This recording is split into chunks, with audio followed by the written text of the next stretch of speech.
ॐ भूर्भुवः स्वः तत्सवितुर्वरेण्यं भर्गो देवस्य धीमहि धियो यो नः प्रचोदयात्।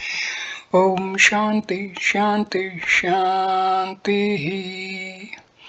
Namaskar my dear friends, this is 8th video on spiritual teachings of Swami Brahmananda, a direct disciple of Bhagwan Sri Ramakrishna Paramahansa.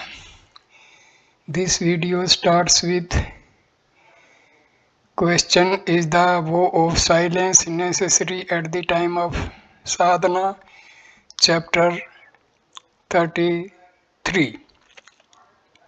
So it starts with the question: is the vow of silence necessary at the time of sadhana? If so, what is to be done when some unavoidable circumstances compel one to break it, or if the mind becomes irritated because of it? Swami Brahmananda replies, no, the vow of silence is not required as you understand it. Forced silence and wild indulgence in talk both have their evil effects on man. To be silent in mind is surely better than external silence. So always try to follow the former. Moreover, instead of binding yourself by any forced silence, if you talk only so much as is required, it will not only do you no harm but will give you the same result as is attained by one observing absolute silence. Question: how much clothing should a sadhaka require, and to what extent should heat and cold be borne?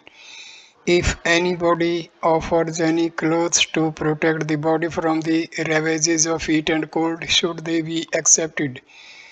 Swami Brahmananda replies, as for clothing, you should keep only as much as is barely necessary to keep the body healthy and protect it from heat and cold.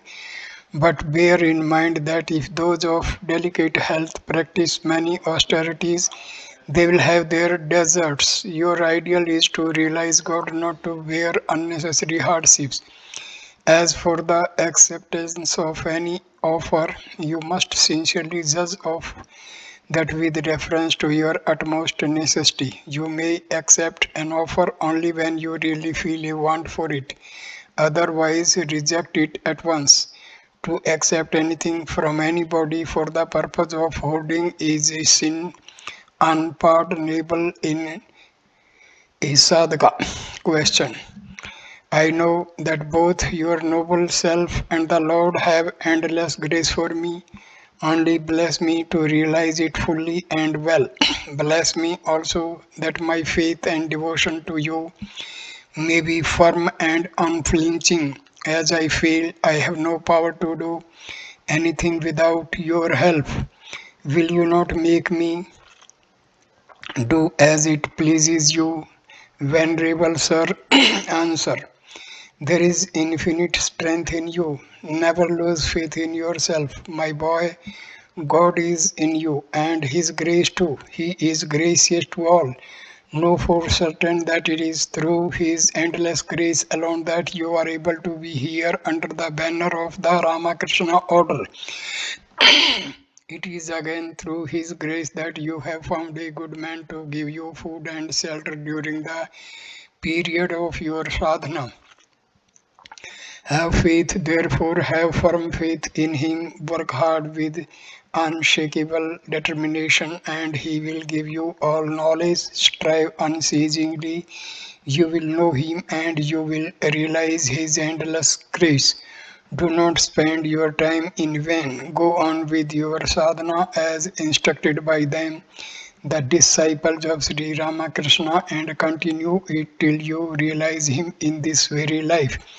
Do not be troubled with big questions anymore. Do something positive. Make the best of this opportunity and be blessed. I have answered all your questions. Now try to live them in your life.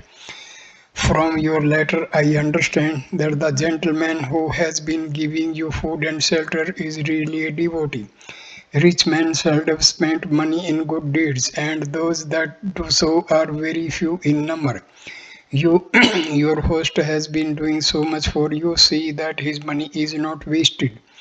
You should live there in such a way that from your conduct his inclination to spend more in good deeds may be gradually increased, as your benefactor will have a share of your merit and demerit both. Do there only such work as will not make him suffer hereafter. Take care, do not run after name and fame. Those things you could have had in plenty at home. But once you have come out of their clutches, try your utmost not to fall a prey to them again. Pray to him with a sincere heart that even the least taint of desire for name and fame may not swell your good heart. My love and best wishes to you and to your friend, your kind host. I always pray to the Lord that your desire may be fulfilled. May He give you good sense and make a man of you. Chapter 34 Letter to a Disciple Puri Sasi Niketana. Dear A. Received your letter and also B's. His motive is not clear. He does not wish to marry. He wants to serve his country. That is all right, but it appears to me that it is all due to want of assimilation of his Western education. I do not know how far it is possible to serve others and country before one's character is well formed. My belief is that the man who cannot solve his own problem will not be able to be of much use to others. Anyhow, the body is good, and if he leads a pure life, he may get a taste for a higher life. Sri Ramakrishna used to say, fix thy hold firmly on God and perform thy worldly duties, then thou shalt be free from all dangers. Again, he said, in the play of hide and seek, if the player succeeds in touching the grand dame Buri, he is no longer a thief. Similarly, by once seeing God, we are no longer bound by the fetters of the world. You should always bear in mind that the goal of life is to realize God. First of all, know Him, let your faith and devotion to His feet become strong, then you may do whatever you wish to do. So long as you live, you will have to do some kind of work, even if will, you will be doing some either for the sake of your body or impelled by your ego or your past sanskaras, impressions. Therefore, when you must work, it is better to do such things as will bring peace to your own mind and benefit to others. Those who have taken shelter under his feet and obtained his grace never go wrong. Every work spoken by them, every act done by them leads to the good of humanity. It is good to remain unmarried. Those who keep brahmacharya gain extraordinary powers. Only through such men do supernatural or divine powers manifest themselves. Sri Ramakrishna used to say, the heart of the devotee is God's drawing room. If we wish to become his devotee and servants, we must become pure, for only in pure hearts can he reside. He is far beyond the reach of the impure. When your mind and heart becomes as pure as clear glass, then only God can reside in you. Then only can you claim to be his servant, his devotee, his dependent or child. Just as a bright, clear mirror gives a good reflection, so does a pure heart manifest him truly. Therefore, I tell you who are young and free from all stain, install him in your heart and allow no other thing to enter there. It is not possible to know him except through pure and holy living in this life. You can realize him by this way only. The boy is good and has some auspicious marks on him. He can make spiritual progress if he perseveres to get a BA or MA degree to become a barrister and make some money is not a very high ideal in life and gives but temporary enjoyment. It will not help one to attain God.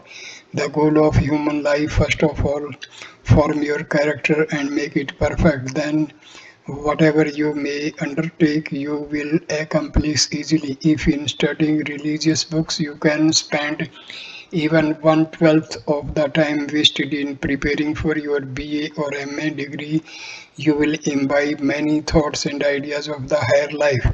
Students generally complain that they have no time when they are asked to read the sacred books. My dear boy, if you wish to become a man and live in eternal happiness, plunge into deep meditation and resolve to realize him or die in the attempt. Those who want worldly enjoyment, let them become BAs and MAs, but those who care only for supreme bliss have no need of university degrees. Sri Ramakrishna used to speak of Granthas, books as Granthis, notes. This does not, of course, include the Shastras, Swamiji's works, etc. Reading purely secular books makes people vain, excites evil propensities in them, and takes them far away from God. Any book which does not induce devotion and faith in God, however entertaining for the time being, will ultimately cause misery. The egotism arising from BAM, etc., drags one away from God. The possession of wealth also works similar mischief. Money does more harm than good. Neither in the sleeping nor waking state could Sri Ramakrishna touch a coin. What he has taught us by his own life is that there is no other path to attain God but through Tyaga, renunciation. By running after sense enjoyments, man becomes degraded to the level of the brute. If you want to be a man, practice renunciation, love and realize him. Renouncing momentary pleasures fits you for supreme happiness. By renunciation is meant giving up all sense pleasures of this life. Take shelter at the lotus feet of the Lord. Become mad with love and devotion for Him. Look at the life of Sri Ramakrishna and be a man in the best sense of the term. Renunciation alone can give you peace. Renounce all for His sake. Make good your own and pray to him. Thou art my father, thou art my mother, thou art my brother, thou art my sister, thou art my all. Giving up all thoughts of enjoyment in this life when you are able to pass day and night in constant thought of him and prayer to him, you will feel infinite joy and become a man. That joy cannot be conveyed through words. The human heart is too small to hold it. When that state of joy is attained, His grace, His love, and His presence will always be felt by you. Three things are essential for the realization of God: human birth, desire for salvation, and the company of holy men. By the grace of God, you have all three.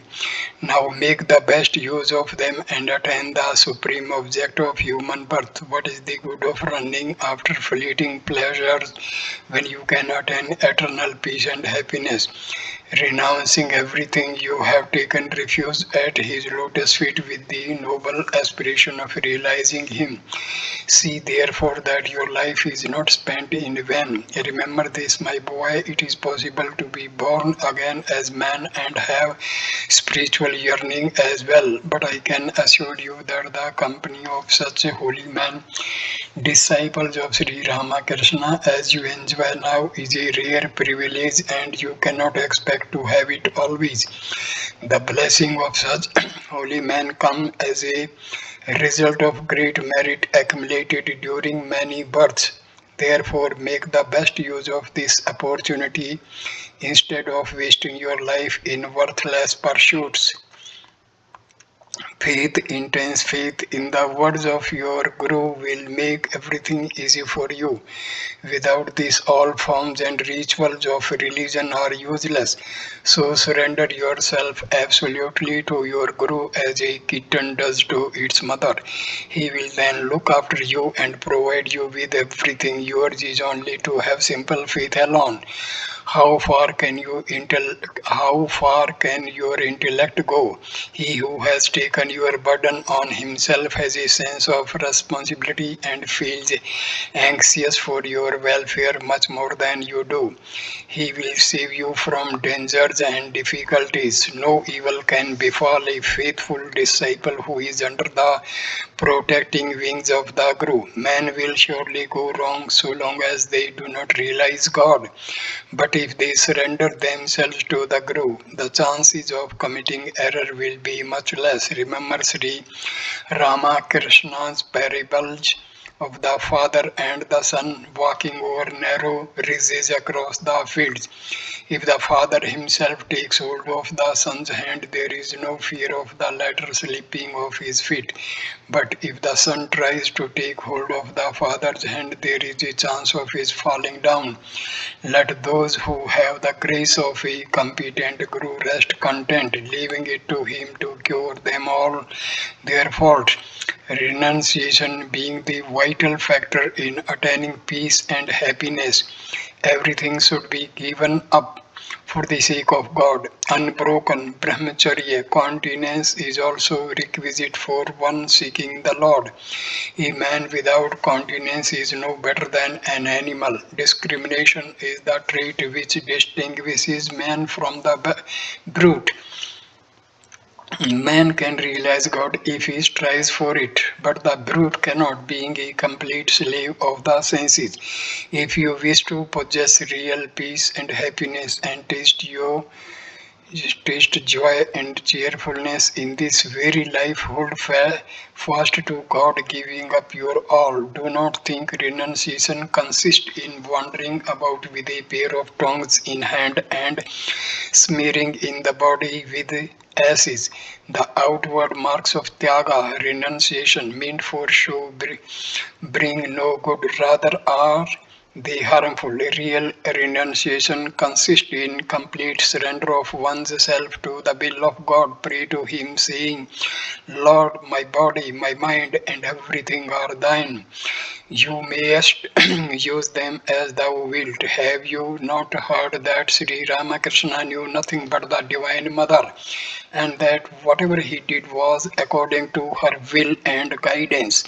So always pray to God, Lord, I do not know what is good and what is bad. I am merely thy servant. Let thy will be done. Struggle incessantly to make this attitude permanent. If you surrender yourself completely unto God, He will do through you all that is needful. Therefore, ever pray to Him and take shelter at His feet. One thing more I wish to impress upon your mind: whether you are praised or blamed, honored or insulted, whether there be a place in the world for you or no, whether your body stands or falls, once you have understood that the end and aim of human life is to realize God, do not serve an inch from this ideal. Say to yourself with firm determination, I must realize God here and now at any cost. It is only when you can cast your life in this mold that you can be a man, a true and worthy child of Sri Ramakrishna. Your Satsanga, company of holy men, will then bear fruit and you will be blessed. Otherwise, your life will be wasted, and between you and the brute there will be no difference. You will not deserve to be called a worthy son of Sri Ramakrishna. One other point which I wish you to bear in mind always is this: ordinary people understand by the term Guru a person who whispers some mantram into the ear of the disciple. They do not care whether he possesses all the qualifications of a true master. But today such a conception is losing ground. It is now being recognized that none but A realized soul is qualified to be a spiritual teacher. He who does not know the path himself cannot show it to others. Mantras are today as potent as ever, but those who trade in spiritual lore are ignorant of the rules governing them, and they themselves are not able to make any real progress. Such less so their much less so their disciples. How then can they obtain real peace and happiness? Sri Ramakrishna has turned the tide. The most invaluable spiritual gems are to be found among his disciples. Those who have received the blessing of the disciples of Sri Ramakrishna are really fortunate. If they can follow the children of the great master with firm faith and steadfast devotion, they will surely attain supreme bliss. The goal of human life, these great followers of Sri Ramakrishna know full well the various paths of spiritual sadhana suited to the time. They instruct those who go to them for spiritual help in a manner suited to their spiritual evolution. Proceed along the path into which it has been your good fortune to be led. Pray to your Guru with the faith of a child, and he will certainly do all that is needful. He is the best Guru who, whether his physical body stands or falls, sees that every one of his disciples attain liberation.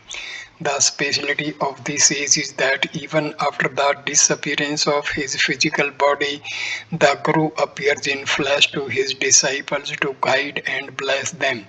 Strive and struggle ceaselessly, shake off all doubt and plunge into your sadhana, that you may realize and make your own what you have learned from your Guru.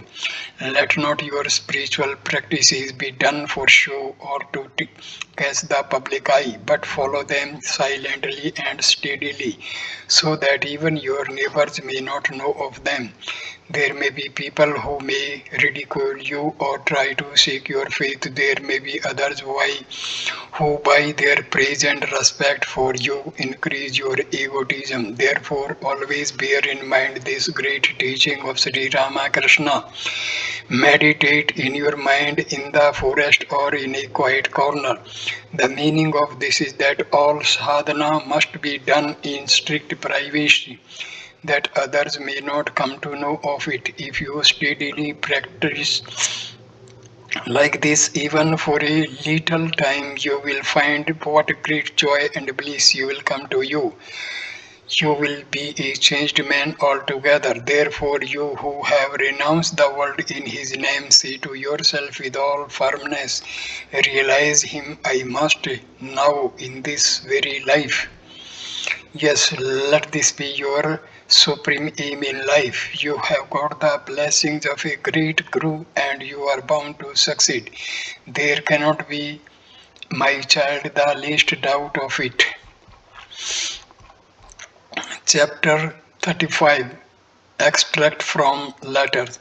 Keep your mind always in communion with God, then all depravity of the mind will vanish.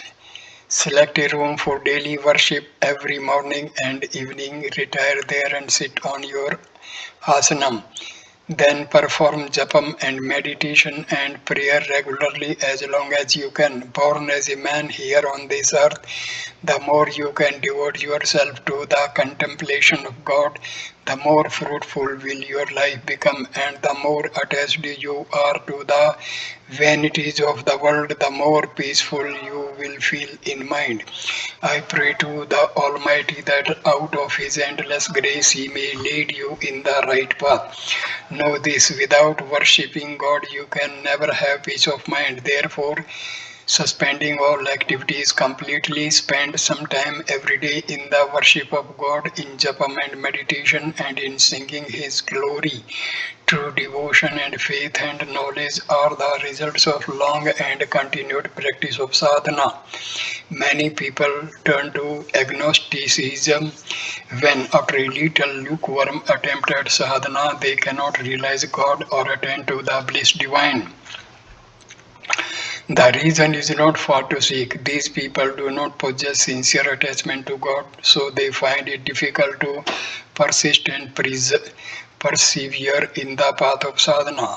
Sadhana proves too arduous an undertaking for them. Without divine attachment and divine love, the mind becomes dry and peaceless. But the more you suffer for God's sake, the more peaceful will you become in the end.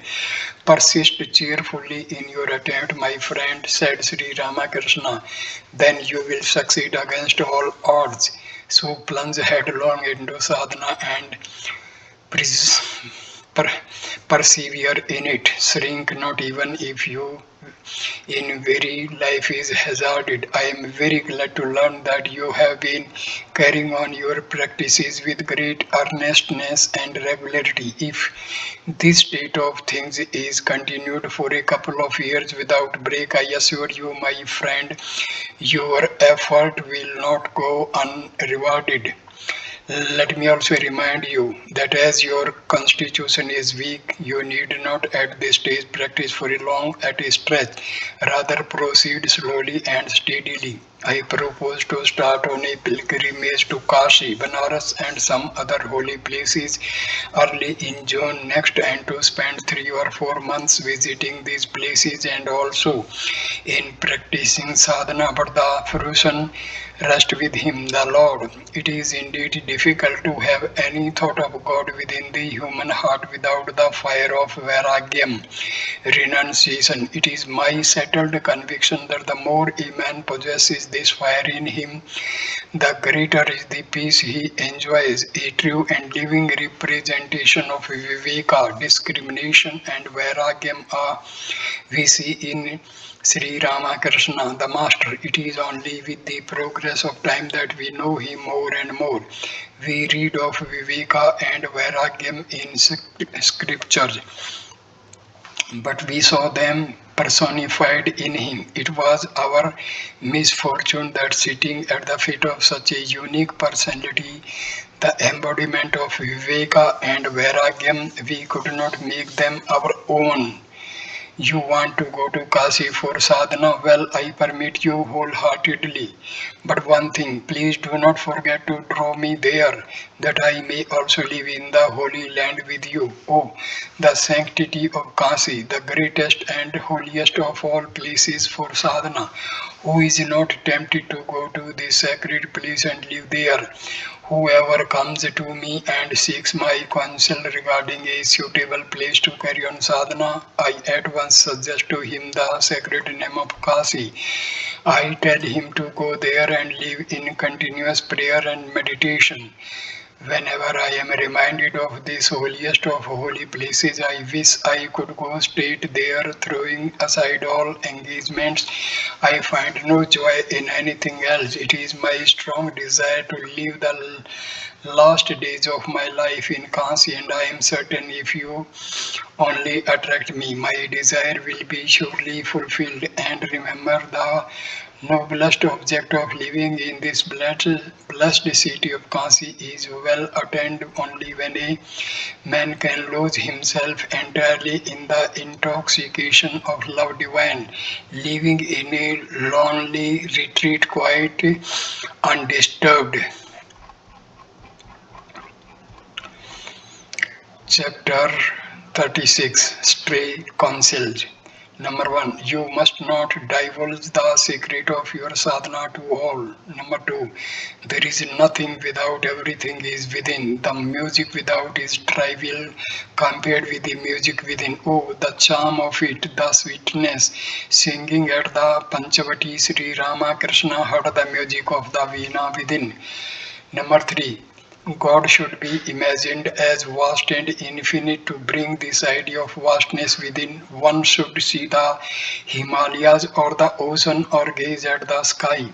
Number 4. True character cannot be formed unless a man becomes God fearing, that is, unless he believes in God, in the life hereafter, and in such principles. Number 5. To conquer lust or control the mind by studying books is a task as impossible as walking on air. Number 6. The water of the Ganges is verily the holiest of all waters. It fulfills one's desire and is a help to realizing the Eastam. Sri Ramakrishna has said, the water of the Ganges, the holy Prasadam of Jagannath at Puri and the sacred dust of Vrindavan are verily Brahma in reality. Number 7. So long as Mother Kundalini moves in a downward direction, the mind of man runs after things relating to the phallus, the anus, and the navel. But as she rises up, the mind also rises. It then moves towards things spiritual. Number 8. With the growth of sattva in man, he feels eager to behold the vision of God. He then delights in singing his glory and meditating upon him more and more. Number 9. The food of funeral ceremonies should not be taken, it is harmful. Number 10. While coming down from Mughal Sarai in a motor car through the vast open fields, the scenery could not give me as much joy as did this holy land of Banaras. When I crossed the bridge and entered its bounds, it was a joy unspeakable. Oh, the glory and sweetness divine of this land, the blessed abode of Shiva, Lord Shiva himself is the supreme teacher in this hallowed land. On the one hand, Mother Annapurna supplies man with his physical wants, and on the other, Lord Vishwanath ministers spiritually unto him. During our Master's visit to this holy land, a divine form exquisitely luminous and with beard on the chin appeared before him and showed to him everything worth seeing. The Master's body was all the while lying unconscious. This holy guide was none other than Kala Bhairava, the guardian angel of the city of Shiva. Number 11. What bold and prophetic words are these uttered by Swami Vivekananda? Whoever will go and try to imitate me in that land, America will become bound. He will surely be ensnared. A great man is born, not made. In India, who has earned a greater name and greater fame than Swamiji. When he left America, he left also all his costly robes there, and on reaching India, he at once took to his old habit, hathe, the habit of a barefooted monk trotting barefooted. He would go to Calcutta and come back. And like an ordinary man in the public road, he would purchase Chanachur, a mixture of fried peas, crumbs, and nuts, a very delicious preparation for children in particular. Sometimes we gave him a pair of shoes to wear and he would accept them. What tremendous fame and honor he earned! But still more tremendous was the power he possessed to digest this honor and glory. Reaching India like an insignificant man, he roamed about. The least trace of corruption could not soil his mind. That's why it is said a great man is born, not made. 12. Like the Buddha, one should behold what a mighty renunciation he made. To realize God, he gave up all his royal comforts without a thought. What a severe course of discipline he underwent. When, in spite of all, he could not realize God, he took his bath in the sacred Niranjana, a rivulet at Buddha Gaya, said for the last time with his resolve, let this body go, but until I have attained illumination, I will not rise. And the illumination came.